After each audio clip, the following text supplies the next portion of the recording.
Hi friends, எல்லாருக்கும் வணக்கம். இந்த வீடியோ பதிவில் 50 கொஸ்டின் பார்க்க போகிறோம். அந்த 50 கொஸ்டினுமே 5 வீடியோவில் 10 கொஸ்டினாக நம்ம டெஸ்ட்டாக பார்த்த கொஸ்டின் தான். இந்த வீடியோ பதிவில் வந்து இந்த 50 கொஸ்டினுமே நம்ம ரிவிஷனாக பார்க்க போகிறோம். ஸோ சீக்கிரமாக முடிச்சிடலாம். ஸோ ஒவ்வொரு கொஸ்டினும் 2 தடவை படிக்க போகிறோம். ஸோ அதனால் எந்த இடத்தையும் தள்ளி பார்க்காம வீடியோ தொடர்ச்சியாக பாருங்கள். கண்டிப்பாக யூஸ்ஃபுல்லாக இருக்கும். ஓகே ஃப்ரெண்ட்ஸ், வாங்க நம்ம வீடியோக்குள்ளே போகலாம். கொஸ்டின் 1, தாவி என்பதன் இலக்கண குறிப்பு. தாவி என்பதன் இலக்கண குறிப்பு. விடை வினை எச்சம். தாவி என்பதன் இலக்கண குறிப்பு வினை எச்சம். கொஸ்டின் 2, மாதே என்பதன் இலக்கண குறிப்பு. மாதே என்பதன் இலக்கண குறிப்பு. ஆன்சர் விழி. மாதே என்பது விழி.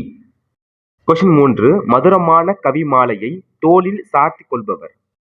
ஆன்சர் முருகன். மதுரமான கவி மாலையை தோளில் சார்த்திக் கொள்பவர் முருகன். கொஸ்டின் 4, கழுகுமலை தலைவன் என்று போற்றப்படுபவர். ஆன்சர் முருகன். கழுகுமலை தலைவன் என்று போற்றப்படுபவர் முருகன். கொஸ்டின் 5, தொல்காப்பியத்தில் உள்ள இயல்கள். தொல்காப்பியத்தில் உள்ள இயல்கள் 27. தொல்காப்பியத்தில் உள்ள இயல்கள் 27. கொஸ்டின் 6, அடையாற்றில் புற்றுநோய் மருத்துவமனை நிறுவப்பட்ட ஆண்டு நிறுவியவர். ஆன்சர் 1952 முத்துலட்சுமி. அடையாற்றில் புற்றுநோய் மருத்துவமனை நிறுவப்பட்ட ஆண்டு 1952. நிறுவியவர் முத்துலட்சுமி. கொஸ்டின் 7, முடியாது பெண்ணாலை என்ற மாயையினை முடக்க எழுந்தவர். ஆன்சர் தந்தை பெரியார். முடியாது பெண்ணாலை என்ற மாயையினை முடக்க எழுந்தவர் தந்தை பெரியார். கொஸ்டின் 8, பெண் அடிமை தீரும் வரை மண் அடிமை தீருமோ என இடி முழக்கம் செய்தவர் யார்? ஆன்சர் பாரதிதாசன். பெண் அடிமை தீரும் வரை மண் அடிமை தீருமோ என இடி முழக்கம் செய்தவர் பாரதிதாசன். கொஸ்டின் 9, அண்டர் குழு அமைக்கப்பட்ட ஆண்டு. ஆன்சர் 1882. அண்டர் குழு அமைக்கப்பட்ட ஆண்டு 1882. அண்டர் குழு எதற்கு அமைக்கப்பட்டதுன்னா கல்விக்காக. கொஸ்டின் 10, 80,000 குழந்தைகளை கல்வி பெற உதவியாய் இருந்தவர். ஆன்சர் கைலாஷ் சத்யார்த்தி. 80,000 குழந்தைகள் கல்வி பெற உதவியாய் இருந்தவர் கைலாஷ் சத்யார்த்தி. கொஸ்டின் 11, மலர்கை என்பதன் இலக்கண குறிப்பு யாது? ஆன்சர் உவமை தொகை. மலர்கை என்பது உவமை தொகை. அதாவது மலர் போன்ற கை, உவமை உருவு மறைந்து வந்ததுனால அது வந்து உவமை தொகை. கொஸ்டின் 12, சாகித்ய அகாதமி விருது பெற்ற பாரதிதாசனின் நூல் எது? ஆன்சர் பிசிராந்தையார் நாடகம். சாகித்ய அகாதமி விருது பெற்ற பாரதிதாசனின் நூல் வந்து பிசிராந்தையார் நாடகம். கொஸ்டின் 13, குடும்ப விளக்கு எத்தனை பகுதிகளாக பகுக்கப்பட்டுள்ளது?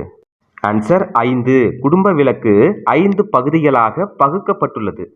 கொஸ்டின் 14, உரையாமை என்பதன் இலக்கண குறிப்பு யாது? ஆன்சர் எதிர்மறை தொழிற்பெயர். உரையாமை என்பது எதிர்மறை தொழிற்பெயர். கொஸ்டின் 15, சிறுபஞ்ச மூலம் இயற்றியவர். ஆன்சர் காரியாசான். சிறுபஞ்ச மூலத்தை இயற்றியவர் காரியாசான்.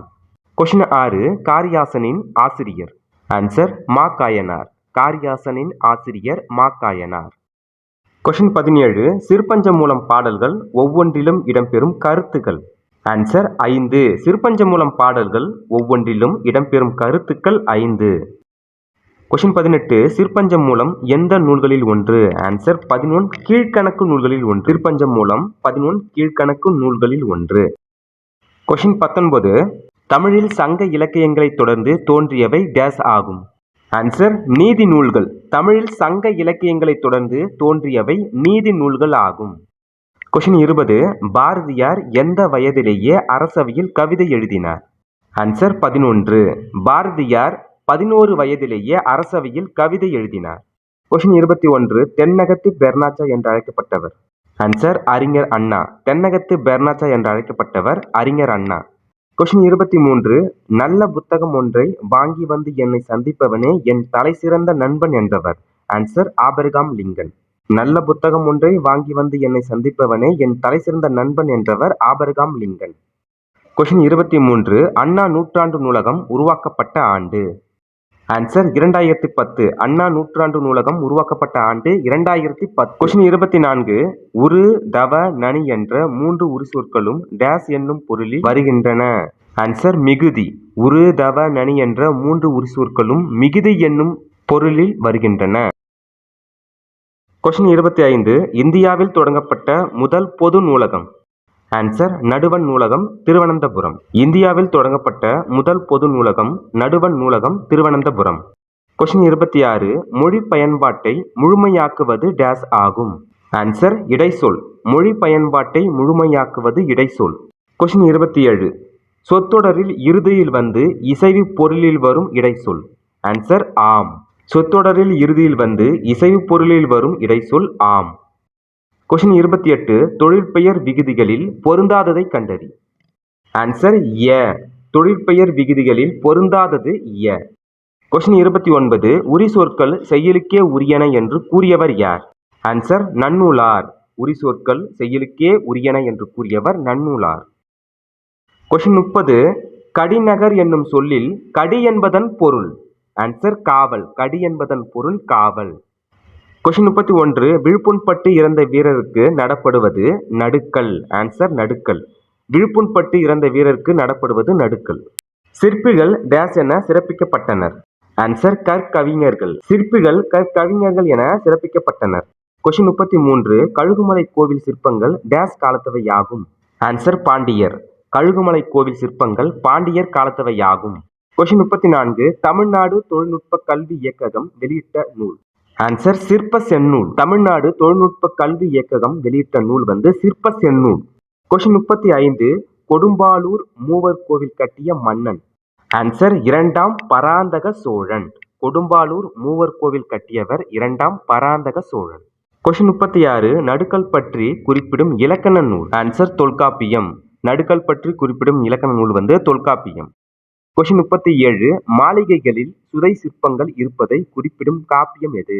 ஆன்சர் மணிமேகலை. மாளிகைகளில் சுதை சிற்பங்கள் இருப்பதை குறிப்பிடும் காப்பியம் வந்து மணிமேகலை.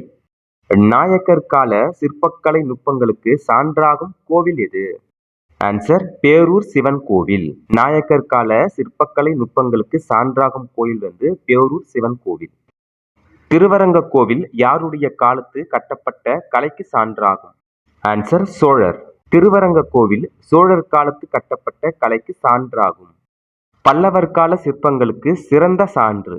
ஆன்சர் மாமல்லபுரம். பல்லவ காலத்து சிற்பங்களுக்கு சிறந்த சான்று மாமல்லபுரம். கொஸ்டின் 41 திருநாதர் குன்றில் ஒரு பாறையில் புடைப்பு சிற்பங்களாக உள்ளவை. ஆன்சர் தீர்த்தங்காரர் உருவங்கள். திருநாதர் குன்றில் ஒரு பாறையில் புடைப்பு சிற்பங்களாக உள்ளவை வந்து தீர்த்தங்காரர் உருவங்கள். கொஸ்டின் 42 20ஆம் நூற்றாண்டின் தனித்தமிழ் பெருங்காப்பியம்.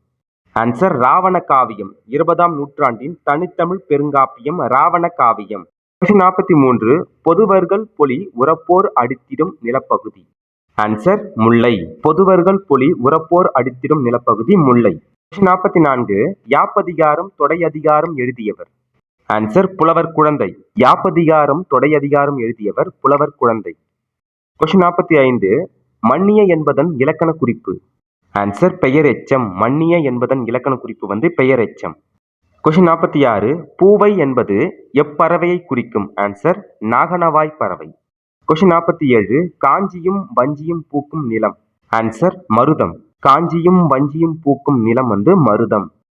கொன்றை ஆம்பல் மூங்கில் ஆகியவற்றால் ஆனது. ஆன்சர் முக்குழல்.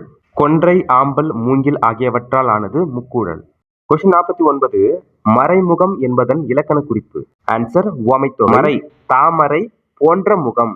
போன்ற என்ற உருவு மறைந்து வந்ததுனால இது வந்து உவமைத்தொகை. கொஸ்டின் 50 வருமலை அருவி வருமலை என புலவர் எதனை குறிப்பிடுகிறார்? ஆன்சர் கடல் அலை.